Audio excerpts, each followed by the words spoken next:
નમસ્તે બાળમિત્રો, મારું નામ શર્મિષ્ઠા તડવી, હું વોકેશનલ ટ્રેનર છું. આજે હું તમને આઈટી એન્ડ આઈટીએસ વિશે સમજાવીશ. શું તમે જાણો છો આઈટી એન્ડ આઈટીએસ શું છે? તો વિદ્યાર્થી મિત્રો, સૌપ્રથમ આપણે આઈટી વિશે જાણીશું. આઈટી એટલે ઇન્ફોર્મેશન ટેકનોલોજી. ઇન્ફોર્મેશન ટેકનોલોજીનો અર્થ થાય છે કે સર્જન કરવું, સંચાલન, સંગ્રહ અને માહિતીની આપ-લે કરવા માટે ઇન્ફોર્મેશન ટેકનોલોજીનો ઉપયોગ થાય છે.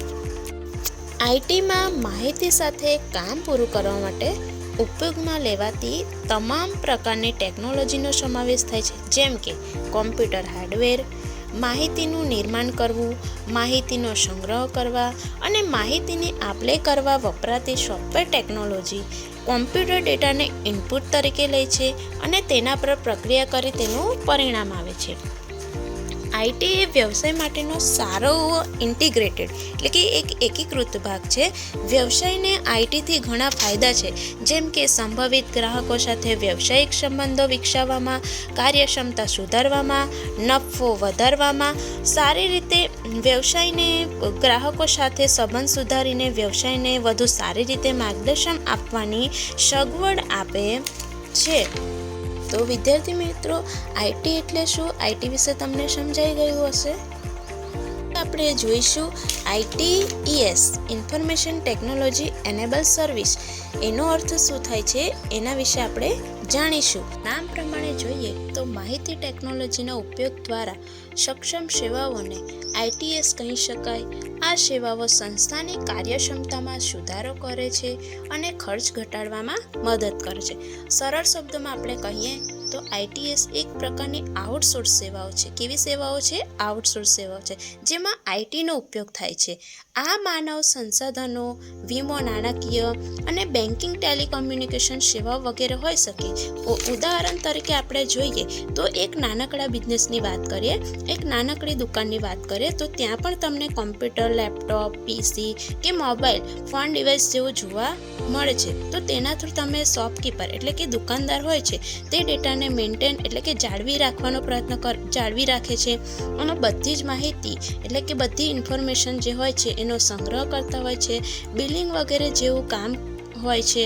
તો તમે પણ જોઈ શકો, કાં તો તમે મોટા મોલમાં શોપિંગ પરિસરમાં પણ તમને વધારે અમાઉન્ટ કોમ્પ્યુટર અથવા તો વધારે ડિવાઇસની જરૂર હોય છે, તો તમે એના થ્રુ બિલિંગ વગેરે કામ, કસ્ટમરની ઇન્ફોર્મેશન મેન્ટેન કરવા, એમ બધી જ ચીજ વસ્તુઓનો ડેટા કલેક્ટ કરો છો. આમ આને જ human resource, insurance, finance, banking, telecommunication કહેવાય છે.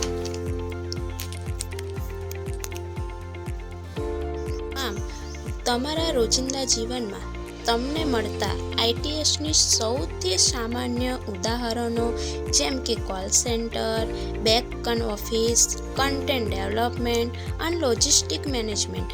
આ બધા ઉદાહરણ તમને જોવા મળે છે, જેમાં તમને આઈટીએસ રિલેટેડ એનેબલ સર્વિસ મળે છે. જેમ કે કોલ સેન્ટર તમે જોયું હશે અને સાંભળ્યું પણ હશે કે કોલ સેન્ટર વિશે જણાવતા કે જે સેન્ટર હોય છે તે કંપની દ્વારા બનાવવામાં આવ્યા હોય છે.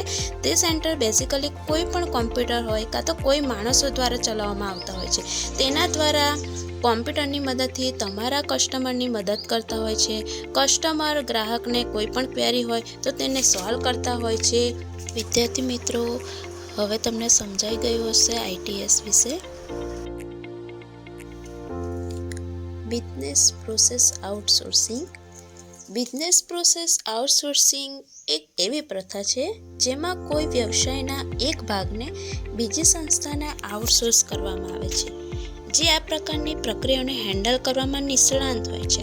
ઉદાહરણ તરીકે આપણે જોઈએ તો આઉટસોર્સિંગ એક બિઝનેસ પ્રક્રિયા છે. અહીંયા આપણે સમજીશું કે એક બિઝનેસનો ભાગ છે, બેઝિકલી એક કંપનીનો ભાગ હોય છે જેને આપણે બિઝનેસ કહી શકીએ. જો બીજી કંપનીને સપોર્ટ પ્રોવાઈડ કરે, બીજી કંપનીને ફેસિલિટી પ્રોવાઈડ કરે તો તેમનો બિઝનેસમાં ઘણો વધારો કરી શકે. મતલબ કે એના વિશે સ્ટ્રેટેજીસ અને ટેકનિક બતાવે છે.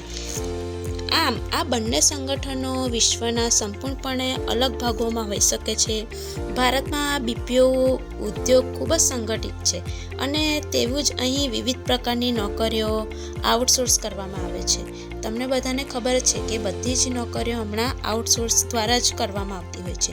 બીપીઓને ઘણીવાર બે મુખ્ય પ્રકારની સેવામાં પણ વિભાજિત કરવામાં આવે છે, એક બેકન ઓફિસ અને ફ્રન્ટ ઓફિસ. તો વિદ્યાર્થી મિત્રો, તમને બિઝનેસ પ્રોસેસ આઉટસોર્સિંગ સમજાઈ ગયું હશે. હવે business process management BPM. BPM એક ઓપરેશન્સ મેનેજમેન્ટ માટેની એક શિસ્ત છે. તેનો ઉપયોગ એક ચાલુ પ્રક્રિયા તરીકે થાય છે, જે નવી પ્રક્રિયાઓને વિકસાવવા અને વ્યવસાયિક પ્રક્રિયાનું સંચાલન કરીને કોર્પોરેટ પ્રદર્શન સુધારવા પર ધ્યાન કેન્દ્રિત કરે છે. જેમ કે કંપનીનો વ્યવસાય પ્રક્રિયાનું સંચાલન કરવા માટે ઉપયોગમાં લેવાતી જે પદ્ધતિઓ હોય છે તેનું સંયોજન બીપીએમ એટલે કે બિઝનેસ પ્રોસેસ મેનેજમેન્ટ કરે છે. બીપીએમ એ માહિતી, ટેકનોલોજી, આઈટી અને વ્યવસાય વચ્ચેનો એક પુલ માનવામાં આવે છે. તો વિદ્યાર્થી મિત્રો, બિઝનેસ પ્રોસેસ મેનેજમેન્ટ વિશે તમને સમજાઈ ગયું હશે.